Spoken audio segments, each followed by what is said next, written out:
So, with the microphone on, works better. Hello, everyone. Welcome to another BUZZ.travel live event. Today, we have a special topic for you, development of a strategy to engage with LGBTQ customers. You will learn how to understand the metrics of the LGBTQ consumers, expectations, and most important, how to increase your LGBTQ customer revenue. I'm happy to welcome Bernard Lynch, CEO and co-founder of Curated. He does not like the word expert, so I only tell you he knows what he's talking about. Welcome, Bernard. Hi, Marcus. Greetings from Barcelona. Greetings back from Gran Canaria. It's great to have you here. Bernard, maybe you would like to introduce yourself a bit to all our viewers here. Yeah, okay. So I'm a co-founder of an LGBT startup. The branding and the name of the business is Curated. It's QU for quality rated and also queer rated. Queer rated means that we focus on businesses equality. Okay, in the traditional travel market, you have the term curated, which is spelled with a C, CU rated.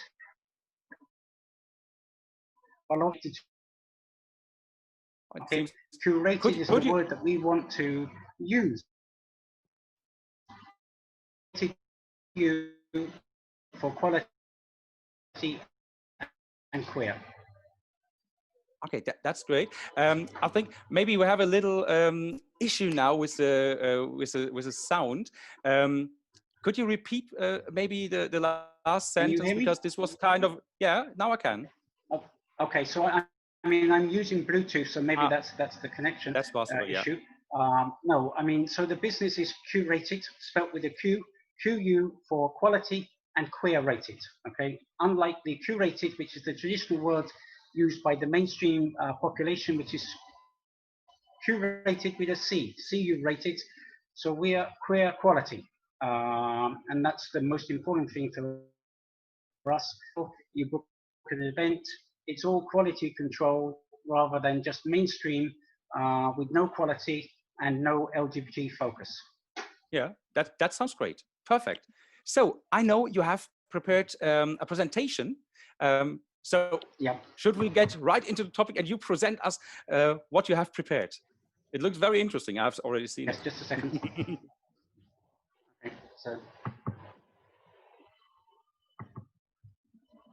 Okay, so can you see my screen? Or it's just... Yeah. Okay, so what I want to do first of all is obviously just explain a bit more about the LGBT market and some of the metrics. Okay, so we are a niche online travel agent for the LGBT sector, obviously called Curated Tourism. The LGBT sector is considered to be roughly 10% of the population, but the spending power is approximately 16% of the total travel spending. Okay, it's estimated by Tour and the World Travel Organization to be approximately 195 billion of spending in dollars per year.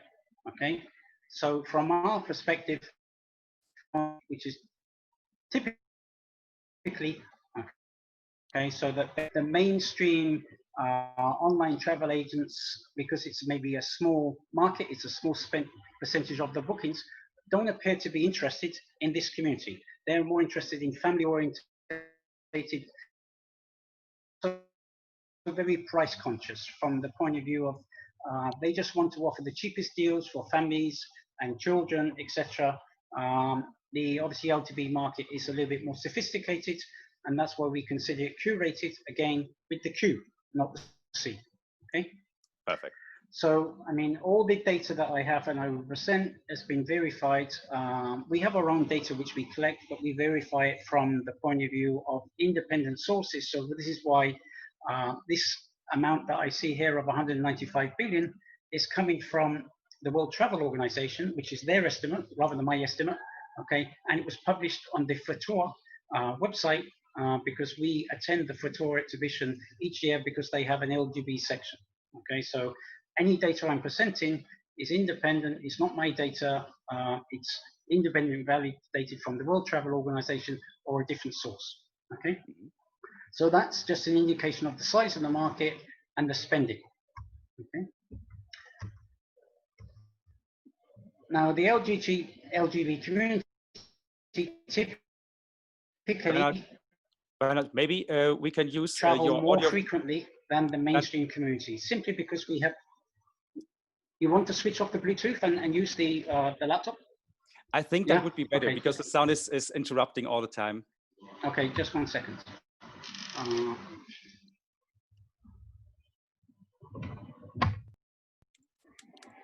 Can you hear me now? Yeah, that seems to be better. Yeah. Okay. Okay. So I've unplugged the Bluetooth. Okay. Okay. So Perfect. just let me go to the presentation. Yep. Okay, Thank you. Thank you.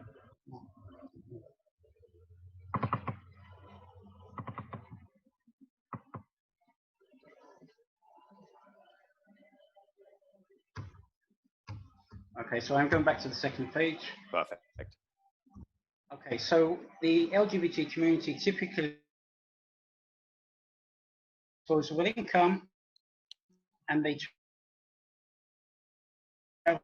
Okay, so from our point of view, we have obviously the major big events, which is the biggest in the world is Sao Paulo Gay Pride, where they have up to 500,000 attendees. So the travel market for the LGBT community is very event related. Okay, Sao Paulo Gay Pride, it's obviously the biggest in the world, and I've attended that event twice. And you have maybe 1 million gringos like me, which is foreigners, who attend it, plus the locals. And the locals come from all over Brazil and the foreigners. Okay, so from our perspective, as far as the LGBT market goes, I mean, you have these huge events which drive a lot of the travel. Okay, because people want to travel to these events on an ongoing basis. They run all year. And as I said, one of them has up to 5 million. There are smaller ones around the world, but it's obviously an important part of LGBT travel because people travel for these events. Okay. Mm. Okay. So, I mean, from our perspective, we've done and how we run the business is basically we have created apps and websites. Principally, we have two main business functions, which is basically to offer personalization, accommodation choice, which is curated, events and experiences, specifically created by the LGBT community, okay, with instant booking online, okay? Mm-hmm. Okay, so from our point of view, we provide destination information, content, special bargains, event ticketing, user experiences, special offers, unique deals. What we want to do is for the LGBT community is to provide the best service at the best price.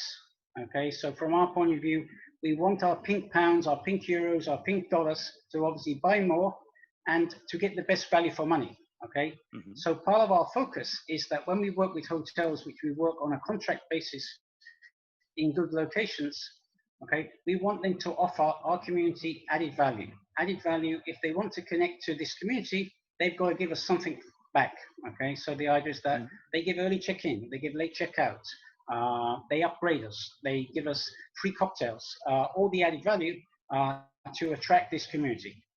Okay, so that's part of our focus is to bring our customers experiences and added value which they wouldn't get if they went to booking.com or Expedia or one of the other travel agents. Okay. Okay, so I mean, the LGBT community is obviously a community which is brand loyal. So therefore it supports businesses that supports the community. Okay, so therefore each of the partners that we work with, whether they be a LGBT friendly hotel, a travel insurance company, or any other type of business for the products and services that we offer, okay, we have to consider that they are allies. When I say allies, it means that from their perspective, they support this community either by sponsorship, by the nature of the business that they do. They have LGBT pro policy. Okay, so that's the form of curation that we are doing with every type of vendor. I mean, there are other websites and people that want to connect to this community, but typically they just want to sell any hotel without checking the location, checking that the hotel's in a safe area of the city, so that you can go there and feel safe, rather than just a hotel in Barcelona, in the other side of Barcelona, not close to the nightlife. So we do all that curation, basically to make sure you're staying in a safe place, getting a good price, some added extras, okay, okay. Okay, obviously from our point of view, there are a lot of businesses which do what we consider to be pink washing, which is basically when they have the gay prides, they will put the rainbow flag on the door, okay? They put the rainbow flag on the door just to attract business for that particular day. The day after that flag has been taken down, okay? There are a lot of brands who do that type of the way that they want to attract the business, we avoid those. So they have to be committed to the LGBT community all year, not once a year. Okay. Okay, so how we connect to the LGBT community, we have a website where we connect the B2B, which is the global travel industry, to the consumers, with gayhotels.com, which is a curated booking service, which we will reopen in July. So we will allow bookings to be made from July 2020. Okay, and we will launch Gay Prides in November, which will basically be all the LGBT events worldwide, most of which have been cancelled. But what we want to do is connect all the LGBT events to the LGBT community for next year. Okay. So, I mean, the ethics. Our brand ethics and goals is obviously quality rated, as I already mentioned. And this is a demographic pre-COVID data, which came from an American organization which monitored the LGBT community on their spending and their habits. Okay, this is the past year travel data that typically the average is 4 flights round trips per year. Okay, the number of nights that they spent in accommodation was 11.6. Okay, and you can see the metrics at the bottom based on the number of flights that people did. These are the averages. So this confirms that they like to travel for events or for holidays, city breaks, etc. Typically doing up to 4 round trips per year in paid accommodation, whether that be hotels or vacation rentals, which I mean the equivalent of Airbnb. So it's a frequently traveled community. Okay. So from our point of view, what we're expecting is that the travel landscape to change slightly. We expect business and conference and symposia travel to decline, and there to be more of a higher focus on leisure travel. So what that means is that the airlines who maybe in the past had a lot of business travel, that will decline. So therefore they will have to become more focused towards leisure travel. With a greater focus to leisure travel, that should be good for the LGBT community, because if we work with the B2B travel consumers, maybe they will be more interested. In the past, they didn't need this type of business, but now they will be maybe more focused, which we hope that we can get more exclusive deals for our travelers, for our customers. So we can add more value and just get a better pricing, better offers for our customers. And that's how we expect to happen because of our change in the travel landscape. Okay. Okay, so that's my kind of presentation. Any questions from you, Marcus, or from the audience? Yeah, well, let me start with some questions first. I have prepared some here. And afterwards, we will have the opportunity for everybody to ask their questions here, whether in the Q&A section that you will find on the bottom of your page, or you can raise your hand and ask your questions directly. So that means you can talk to Bernard and, well, maybe I'm in that question as well, who knows. So let me start with the first question. What is the main difference of LGBTQ travel and tourism sector versus the mainstream travel and tourism? Okay, well, obviously one of the most important factors is the fact that there's a large component of it relates to events. So that's basically where the LGBT community travel to events, okay, which is basically the gay pride events, the party events, like the one that we have here in Barcelona once per year. It's like a circuit party, 70,000 guys, 10 days. It fills up the city, and they estimate in Barcelona during those 10 days, roughly 150 million euros is spent by this community. So therefore, it's an attractive community in that sense for tourism destinations. In addition, since the laws have changed in the last 5-6 years, events also include gay marriages, gay weddings. I mean, the gay community like to travel and have their weddings in exotic destinations in some cases, and therefore that's another event-related sector which is less common in the mainstream community. Mainstream community tend to get married in the city or where they're born or where they're living, where the gay community tend to maybe just want something more exotic, something more glamorous, something more sunny. Very special things. Yeah, so it's different. So it's another event-related activity, which is good for the travel industry. Yeah, that's true. That's true. I believe that. Yeah. Well, I mean, what you mentioned earlier, you know, I'm living on Gran Canaria in the south. So I know about gay pride, winter pride, whatever we have here. And well, the hotels usually this year, it won't happen. But usually they are just exploding because it's so many people coming. So that's really true what you say, and I'm absolutely with you. The events are a big thing for the travel industry for sure.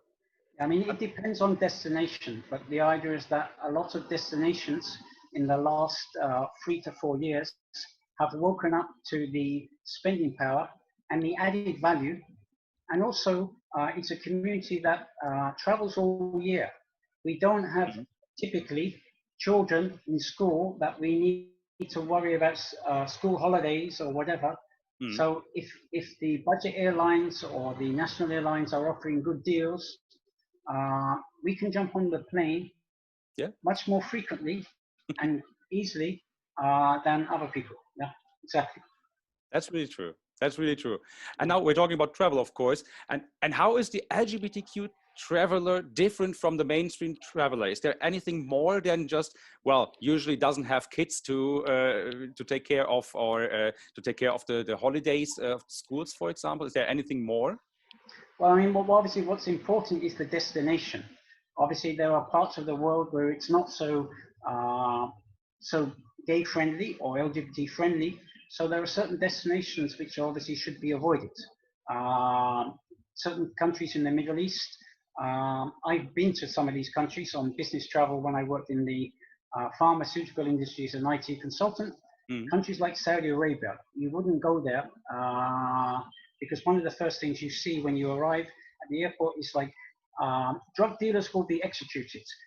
It's pretty harsh policies. It doesn't say LGBT community will be executed either, but it's not particularly gay friendly. So what's different with the LGBT community, they tend to go to the most popular destinations because they have events or where they know it's safe. So rather than the mainstream community, which would go to a Middle East country or a Far East country, which is particularly maybe Muslim, but that doesn't mean to say it's not somewhere that it's not interesting to go, because if you take the Middle East, the nightlife in Istanbul, the nightlife in Beirut, Tel Aviv, some of those countries where you have religious, different types of religion, some of them are very open-minded still to the community.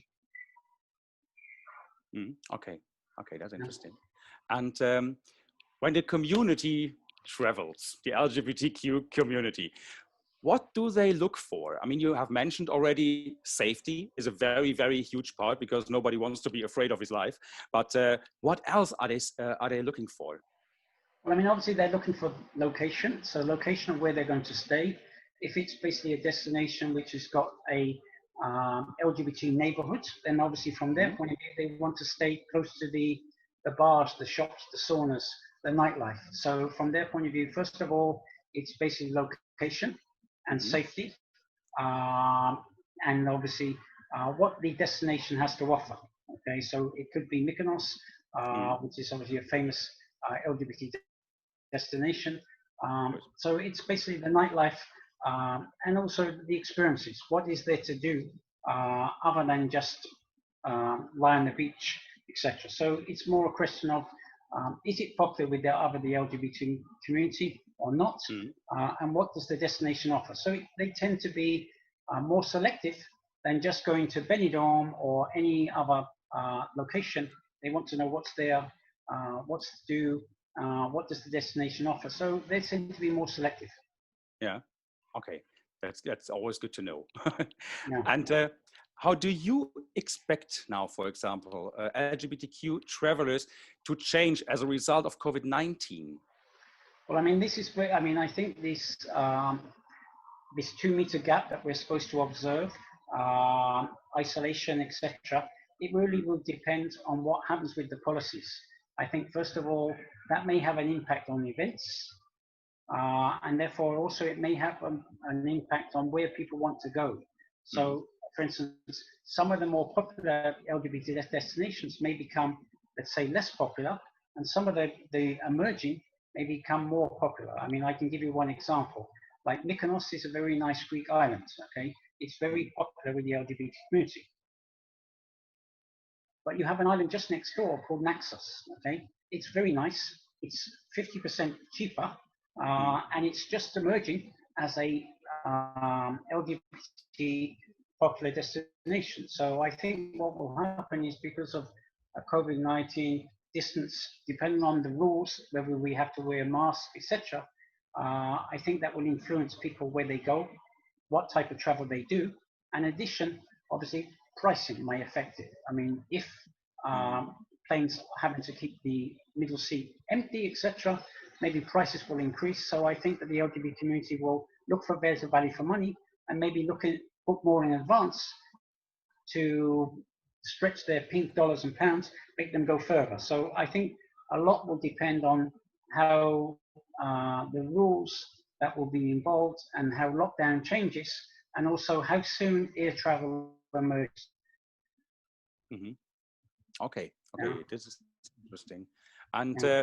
well, let's take a look into the future. I know you're not a fortune teller or something, but how do you feel LGBTQ tourism will change over the next few years, for example?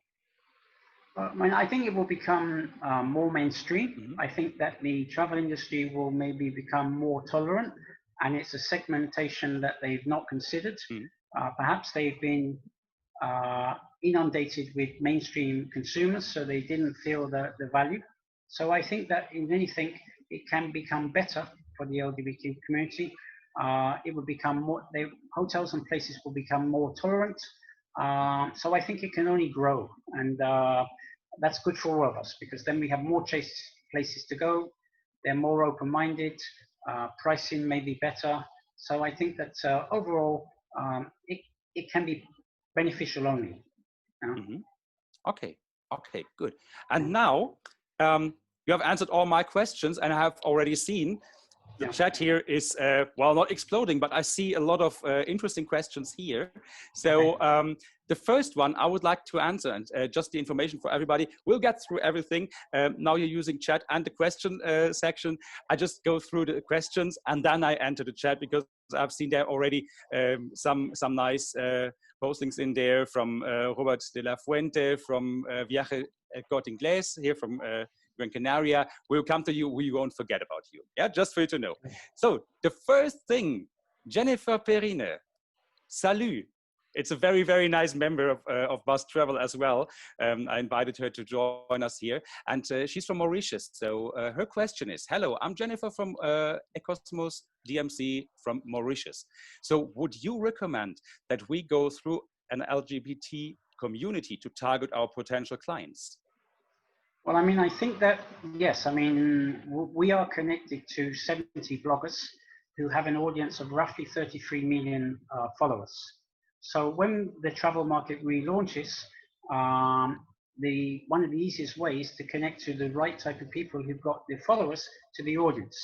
Mauritius as a destination is somewhere that we have not opened up yet, but in the last 6 weeks or so since COVID happened, I've had lots more inquiries from lots of destinations. So what I would propose is that DMCs, DMOs would look to partner with a business like us or some other partner so they can develop the market. Because if they develop with an LGBT friendly destination management company or somebody with connections, they will guide them and they will do things in the right way rather than do things to offend the community. So I think that they need to partner with somebody who understands the market, who can guide them, help them, introduce them, promote them, all those different types of promotions that they will need to connect to the community.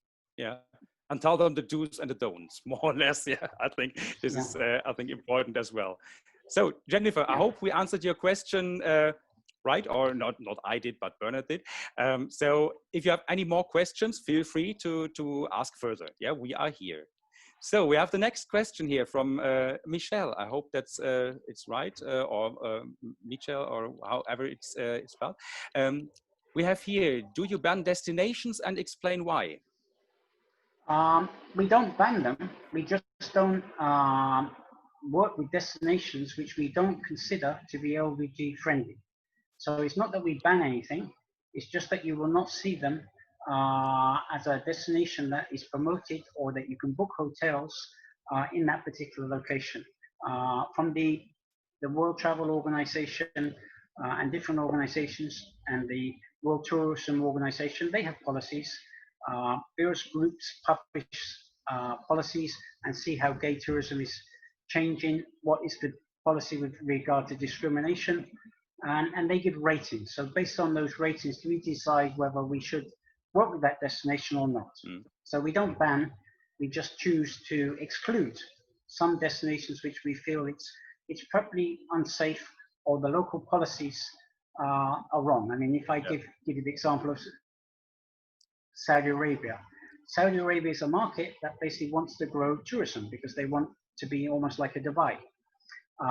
But right now you can only go to Saudi Arabia as a tourist if you're a Muslim to go to Mecca. Okay, but at some point they will extend tourism.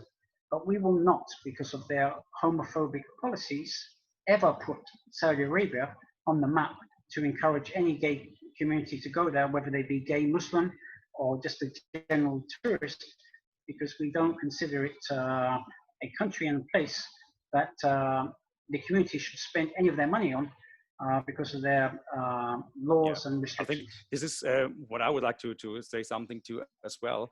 I, for example, would never travel to a country, for example, that I know I have to have the fear to end up in prison, for example. So this is not because I don't like the people there, I don't like the country itself, for example, but really having fear on your holidays, I don't think that's the thing you want to have. So I think excluding those countries is completely right, because how can you suggest, hey, go there, it's beautiful, when you end up facing like, yeah, like a prison. You don't want to do that. So this is what I really, really appreciate to do. You also have some countries where they technically, they have laws which they don't necessarily enforce. So for instance, a couple of years back, you had a straight couple who were kissing on the street in Dubai, for instance. You're not supposed to show affection in Dubai. They got jailed and locked up, and they were deported within the space of a few days. So they have policies which they tolerate when it suits them or not. So for instance, in Dubai, even the people living there, a man and a woman who are not married shouldn't be living in the same flat, as an example. Okay, so typically you have men and women living together, but at the same time they don't have a policy with regard to sexuality. So you've got these men living together, these women living together, because they're not allowed to live as couples if they're not married. So in some respects, it's a strange group of women living together because they're not allowed to live as girlfriends, boyfriends, or whatever if they're not married. So it's it's almost they're encouraging same-sex liaisons because they're making the people live together. Yeah, exactly. Yeah. But in the end, it's a very sensitive topic that we're talking about, and a very personal one as well. So I think this is, it's good that we're talking about it, because I believe a lot of people maybe don't really, well, they have never faced that, for example, what the community has been facing, or what they have to think about when they go on vacation. So I think this is it's a good topic that has been brought up here. And, no, and it's important, because some of the most recent surveys that were done about attitudes and how the gay community suffered discrimination, the most recent figure that I saw was roughly 40% face some form of discrimination on their holiday, whether it be at the hotel, whether it be somebody abusing them or making comments because maybe they were being affectionate, or maybe just their mannerisms made them appear to be gay. They were abused in certain countries. So, I mean, the world has moved on. We have a lot more rights, but there's still a lot of discrimination towards the community. Yeah, that's true. And this is what I, from my personal experience, I can say. The last year here on Gran Canaria, for example, it was time of the Winter Pride. And I met a straight couple here, for example. They had been on a cruise, and they just ended up here without knowing what was going on. Why had there been so many men here on the street? And I was talking to them, and they just said, well, if we had known before, and I was already, oh my God, what will they say now? Is that we would have skipped the 50th birthday of my wife on this cruise ship and would have gone here because this is cool. We will now come every year just to attend. So this is another example, a very beautiful one. You know, straight couple celebrated their birthday and coming to the Pride. Yeah, this is maybe, I don't want only to talk about, oh my God, precisely. We have so horrible things here. It's about nice stories as well. Yeah, just a little thing from my personal experience here that I really liked. And I would like to get back to the questions now here. Okay. It's getting more busy. We have another question from Michelle. Sorry, we just got off the line a bit. So what is the business model? B2C only, question mark? Sorry, can you repeat the question? What is your business model? Is it B2C only? No, I mean, principally we work with B2C, B2B, so that's the global travel trade. And the idea is that we can also work with DMCs, convention bureaus, anybody who wants to promote their destination. So we can put their destination on the map. And the idea is that where we do that, and for new destinations, we say, okay, if you, in the case of Mauritius, as an example, which is the destination we discussed a few minutes ago, what we would say is, okay, you want to grow your LGBT tourism, we can promote Mauritius as a destination. We want to work with you to identify hotels and businesses who are LGBT friendly in your cities.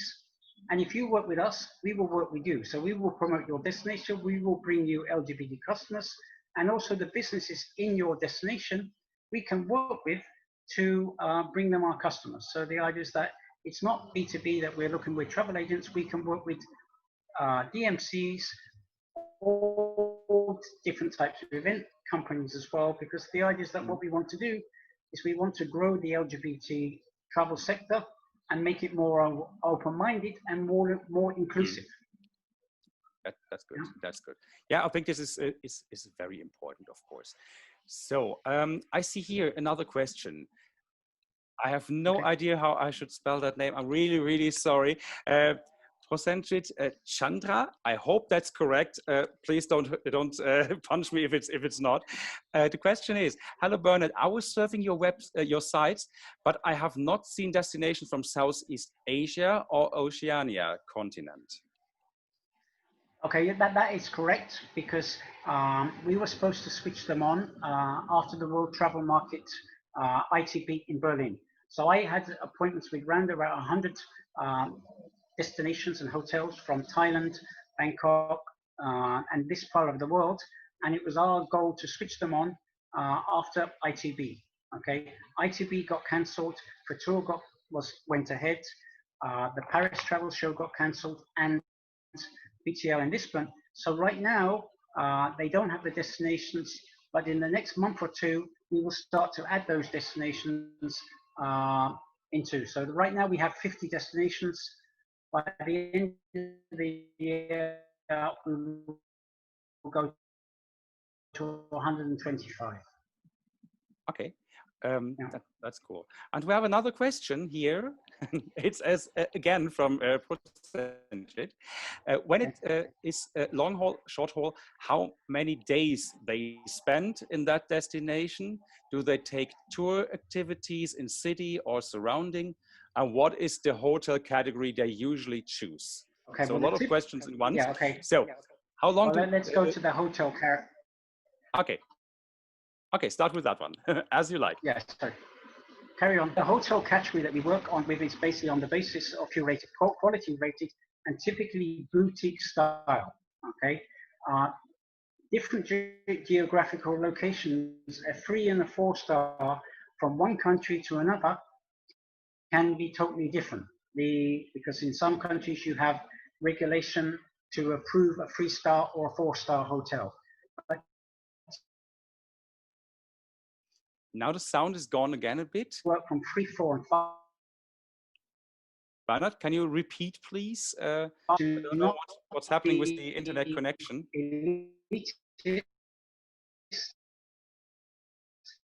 And what we want to do for, okay, let me just, the can you hear connection me was, again? now I can hear you again. I hope everybody else as well. The connection was more or less completely gone. Okay, so I'll repeat. So that would what be great. I'm saying, in different locations, a 3 star in one country can be totally different from a 3 star in another destination. So we typically work with 3, 4, and 5 star in different destinations, typically of a hotel which is boutique in style and has the particular facilities that the community wants. So for instance, if it's a city center destination with no beach, but it has a nice climate, we would look for hotels which has a swimming pool on the roof or something that you don't need to go to the beach because the beach isn't around the corner. But if it's a destination which does have a beach, the pool doesn't always need to be mandatory. So it's driven by location and style of property, which obviously needs to be LGBT friendly, 3, 4, and 5 star for different levels of spending as well. So that we're all inclusive and not just boutique at the higher end. We work from different levels. Okay, so that's one part of the question. Yes, people do tours.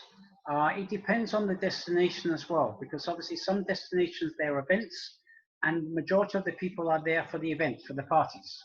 If you go to Mykonos, for instance, you're really just going to go to the bars and to the beach. There's not so much to see on Mykonos, and maybe you'll hire a scooter or a car and you'll see it by yourself. But city centers and where there are tours and nice experiences, whether it be a tapas tour, a wine experience to visit, to have some Chardonnay, to go to the Cava region of Barcelona. Yes, we do that. Yeah. Okay, that's good. And we have another question that relates to that one. So to be a little more specific, to be more precious, how much they spend for the hotel accommodation part, specifying Southeast Asia? It really depends on the location. The pricing in Southeast Asia is cheaper when you convert euros into the local currency. So, I mean, it really depends on the quality of the hotel. Anything from 50 euros equivalent up to 250 euros. So it varies on the style of the property and the location. So in Southeast Asia, in Bangkok, Thailand, you have different prices. You have some LGBT exclusive hotels, and then you have the mainstream branded hotels as well. But our goal is to work with the independent hotels as much as possible. So the privately managed small chains of hotels, rather than the big groups like Hilton, Marriott, we want to work with the more inclusive hotels rather than a big global brand. Not that we wouldn't work with them, but that would be our first priority. Okay, that's perfect. So next question, it's Jennifer again. Mauritius calling. Would they like private villas as well? Okay. I think everybody likes that, no? Yes, I mean, yeah, of course, everybody would like a private villa, and I also feel that maybe with social inclusion and maybe wanting to keep their distances, I think the private villa market will grow as a result. So that will be one of the kind of pluses for that sector as a result of COVID-19, that people will maybe not want to stay in big hotels. So the smaller boutique niche type hotels that we work with, we feel that maybe they'll be more popular than a 500 room hotel. Or if you can choose between a 500 room hotel and a villa, I know I would be staying at the villa for sure. Who wouldn't? Same here, I can tell. Especially if it has the swimming pool and everything else. Yeah. Yeah, exactly. Invite me if you go. So Jennifer has another question here. Would they want to meet with the local LGBTQ community as well, like for socializing, parties, and so on? Yeah, I mean, of course. I mean, we work with LGBT guides if there are in the local area. So yes, I mean, anything that's happening in there, if there's people that are offering services, as long as they're of a non-sexual nature, then we can obviously work with them, look at what they're doing, and consider them as to be partners and promote these services to the community. Mm-hmm. Yeah, that's great. This is what I can tell from my own experience as well. Of course, you don't go somewhere to not meet people. I think usually we are very, very socializing wherever we go. So I think this is a really good thing to do. That's why we pick and choose where we want to go. Sorry, my dog is trying to get here.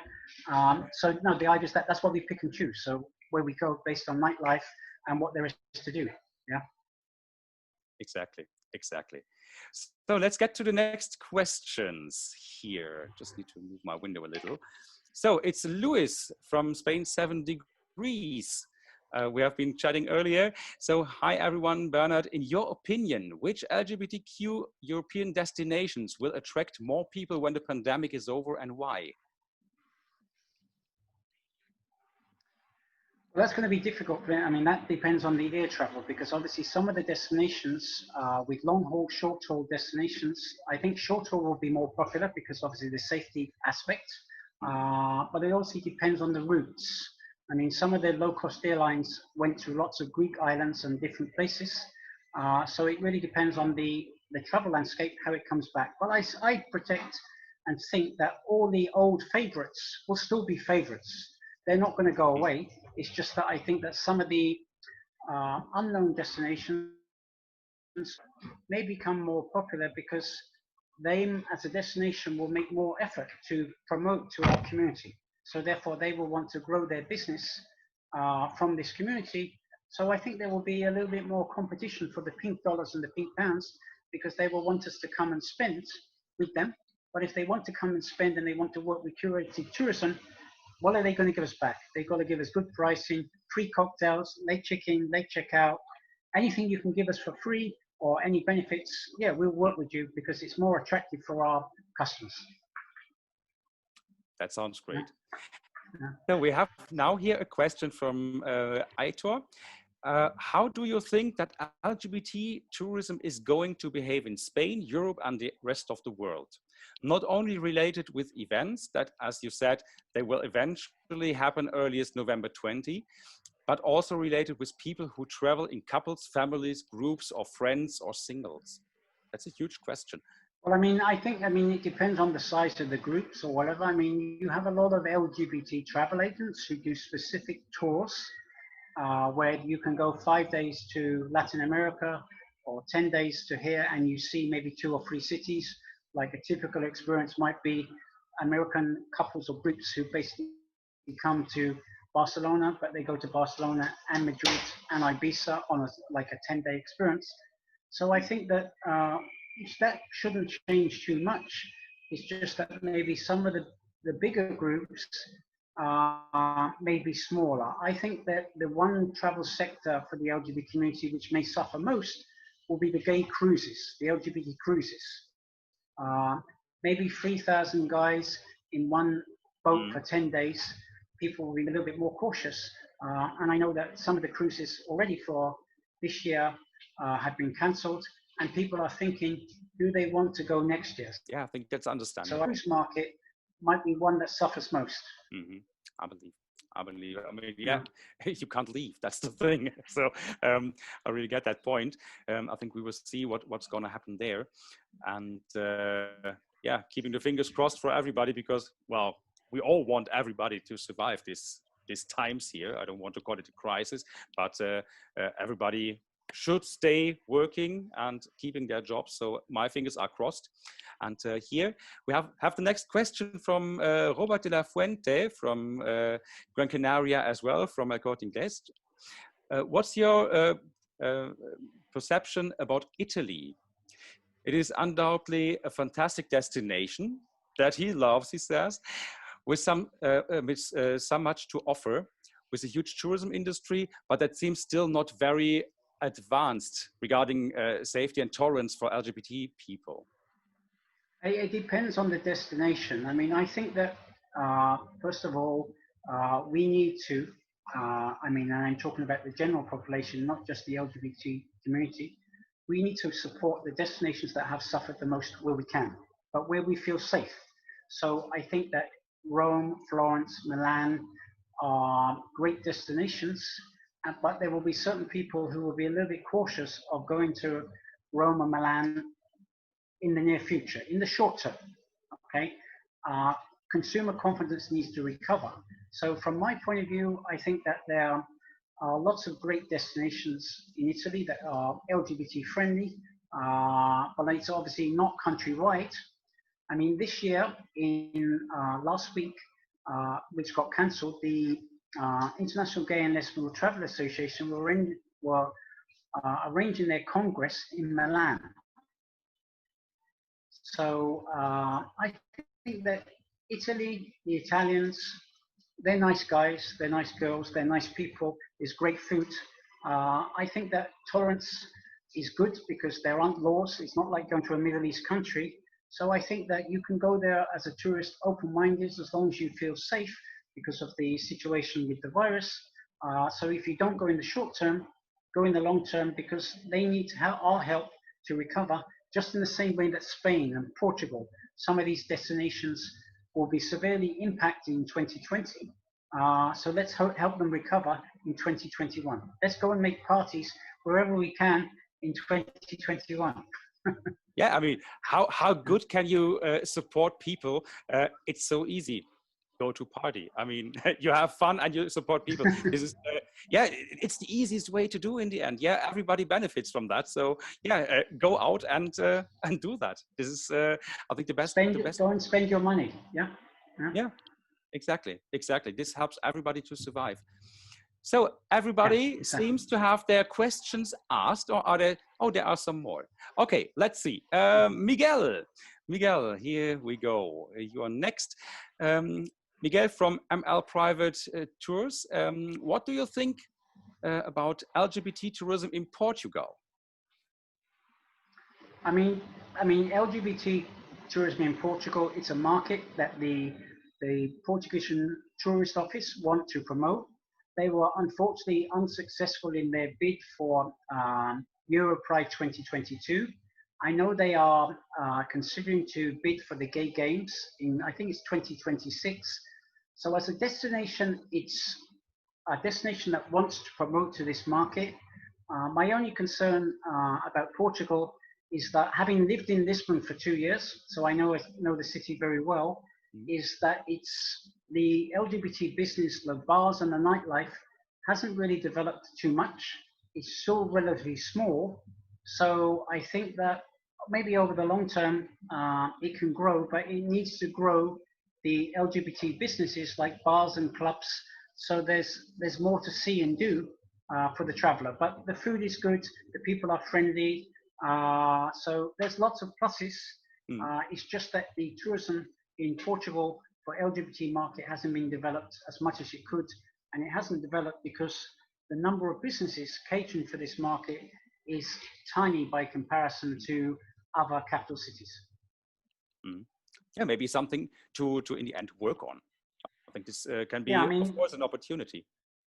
Yeah, I mean, Lisbon is a great destination. The Algarve, Porto, Absolutely. they're promoting, they're growing. Uh, there's just a lot more that need to be done so that they can catch up with the bigger destinations like Mykonos, Ibiza, Gran Canaria, um Barcelona, Madrid. They're catching up, but they still got to make a lot more effort and open more LGBT businesses. Mm. Okay. So we have Jennifer here in the queue. What would you how would you assess that a destination is LGBT friendly? Do you have criteria? Well, I mean, first of all, it's basically the human rights related policies, discrimination. So basically, that's the first point. So we look at basically what's the policies. Is gay marriage allowed?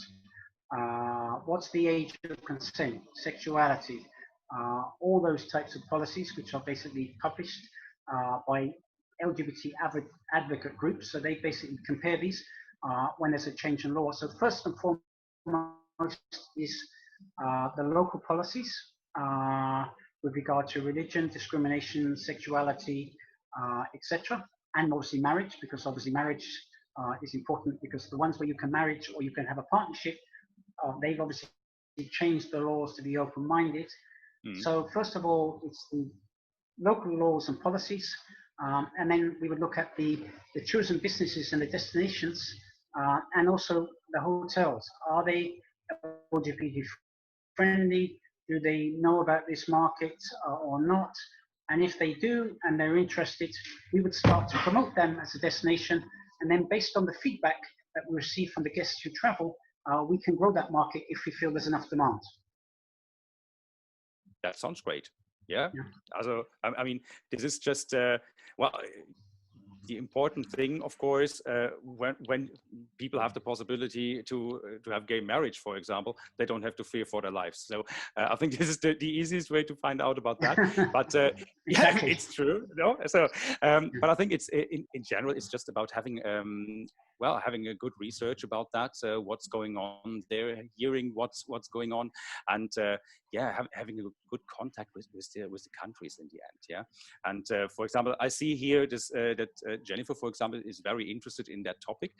We have been chatting earlier this morning already, and it's great to see that there is an interest not only for, well, for, oh, they spend a lot of money, but in the end to really get into that topic. This is what I really like, especially in this talk here, and on the questions I see some at some point here, this to really Okay, have the but Marcus, interest in that. can you put Yeah, Jennifer in contact with me, and then I can do absolutely. a meeting with her and talk to her as Absolutely well, so that important she can for, understand more about the market. Yeah. absolutely. This is what in the end BUZZ.travel is there for as well. I mean, you are our member. Everybody is invited in the end. This should not now be the big promotion here, but it's just for you to know, because we want to support everybody. You can join us free of charge at the moment. It's no problem at all. You don't pay a cent, have all premium features that we offer, and you can get in contact with people that really can help you growing your business, or really to maybe find new ways to do your business. Yeah, this is just a short one from my side. If you want to know more, contact me, for example. If you want to know more about the LGBTQ tourism, ask Bernard. He's always happy to answer your questions. It's more or less, I have the feeling I can contact you at any time. You're always available. So everybody who wants to know and wants to be supported, for example, by the gay hotels, for example, as well, by Curated, get in touch. There's nothing better than just talk about it, because this sometimes makes it so much easier to understand. Sometimes it just thinks, okay, Can you I don't, just make one more final point? Is that of course. to give back to the LGBT community and also to help the tourism industry, we are not charging any business to promote them for commission on hotels or anything until July 2021. So what that means is that we will not earn anything from this promotion for the next 12 months, because we want the travel industry to recover. We want the hotels to recover. So we're more than happy to promote them if it makes sense and they have the right policies for free, so that industry can get back on its feet and we can all get traveling again. That's perfect. This is why we are talking today as well. you know, we all want everybody to be happy in the end. That's what we want, no? So everybody, Exactly. feel free to contact us at any time. I can get you in contact, or Bernard can get you in contact with us. It's no problem at all, and very, very easy. Join BUZZ.travel, join Bernard. I mean, there's new markets for you at some point that you maybe have not thought about it. Yeah. So make it easy, get in touch, and everybody, this will be my final now. Stay safe. Yeah. Okay. And we all keep our fingers crossed that we all get through these times all together. This is why we are here. This is why Bernard is here. We want to support everybody. Yeah. So Bernard, Okay, it was a pleasure talking to you. Really enjoyed that, and okay, to have this kind of discussion here. And thanks everybody for the questions you've asked. If there's more to come, you know where to get us. Bernard, I wish you a great day. Everybody else, stay safe. See you next time. Thank you. Thank you. Okay. Bye-bye. Okay.